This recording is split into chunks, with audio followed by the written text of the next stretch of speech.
നമ്മുടെ ലൈഫിൽ എല്ലാം പെർഫെക്റ്റ് ആയിട്ട് എപ്പോഴും നടക്കണമെന്നൊന്നുമില്ല. ചില സമയത്ത് ചിലതൊക്കെ ഇംപെർഫെക്റ്റ് ആയിട്ട് നടക്കും. ആ സമയത്തും നമ്മൾ മുന്നോട്ട് പോകണ്ടേ? അതാണ് ജീവിതം എന്ന് പറയുന്നത്. എപ്പോഴും പെർഫെക്റ്റ് ആയിട്ട് എല്ലാം നടന്നുകൊണ്ടിരുന്ന ജീവിതത്തിനൊരു രസം ഉണ്ടാവോ? ഇല്ലല്ലോ. അപ്പോൾ ഗുഡ് മോർണിംഗ്. ഇന്ന് ക്രിസ്മസ് ആണ്. ഇന്നെൻ്റെ അടുക്കളയിൽ നല്ല കള്ളപ്പവും ബീഫ് കറിയൊക്കെ വെക്കാമെന്ന് വിചാരിച്ചിട്ടാണ് ഞാൻ എഴുന്നേറ്റിട്ടുണ്ടായിരുന്നത്. തുടക്കത്തിൽ എല്ലാം നല്ല പെർഫെക്റ്റാണ്.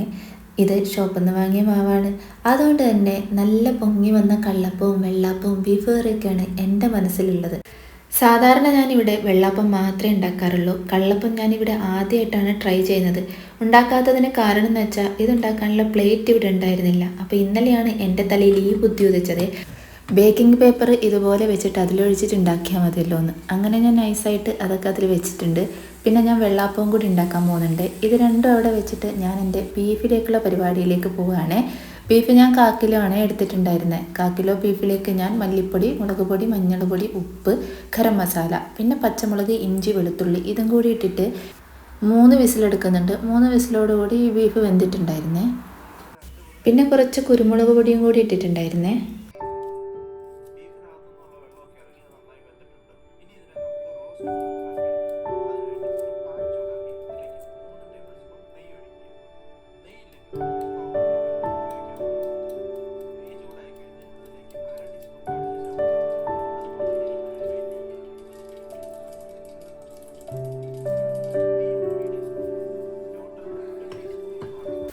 ബീഫ് അവിടെ വെന്ത് വരുന്ന സമയം കൊണ്ട് ഞാനിവിടെ കുറച്ച് ചെറിയുള്ളിയും പച്ചമുളകും ഇഞ്ചിയും വെളുത്തുള്ളിയും ഒക്കെ അരിഞ്ഞു വെക്കുന്നുണ്ട്.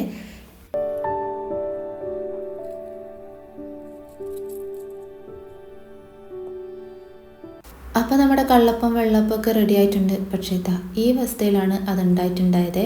കള്ളപ്പാണെങ്കിൽ നല്ല കട്ടിയായിട്ട് ഒരു സോഫ്റ്റ്നെസ്സും ഇല്ലാതെ ഇതുപോലെ ഉണ്ടായിട്ടുണ്ടായിരുന്നു, നല്ല പത്തൽ പോലെ.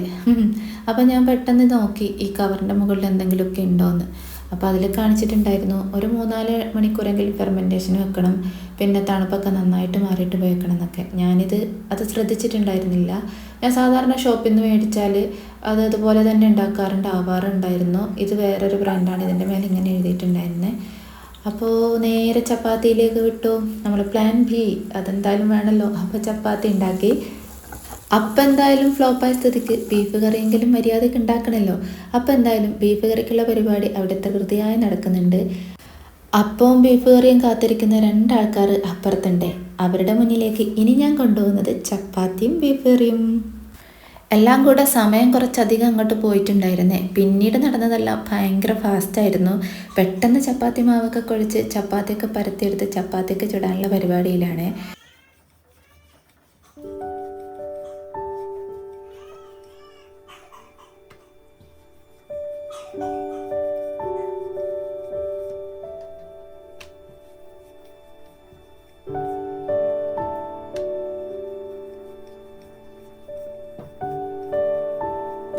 നേരത്തെ ഞാൻ അരിഞ്ഞു വെച്ച ചെറിയുള്ളി, ഇഞ്ചി, പച്ചമുളക്, വെളുത്തുള്ളി ഇതെല്ലാം ഈ പാത്രത്തിലേക്കിട്ട് നെയ്യിലാണ് ഇട്ടിട്ടുണ്ടായിരുന്നത്.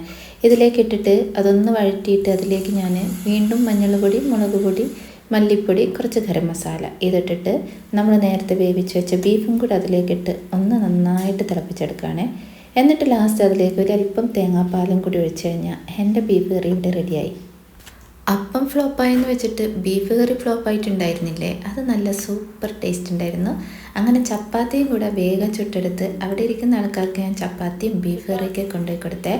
അപ്പോൾ ഇത്രയൊക്കെയായിരുന്നു ഇന്നത്തെ എൻ്റെ ബ്രേക്ക്ഫാസ്റ്റ് സീരീസിൽ ബ്രേക്ക്ഫാസ്റ്റ് വിശേഷം എന്ന് പറയുന്നത്. അപ്പോൾ എല്ലാവരും ഹാപ്പി ആയിട്ടിരിക്കും. നമ്മുടെ ലൈഫിൽ ചെറിയ ചെറിയ കാര്യങ്ങൾക്ക് പോലും സന്തോഷം കണ്ടെത്തുക. അപ്പോൾ എല്ലാവരും പോസിറ്റീവായിട്ടിരിക്കും.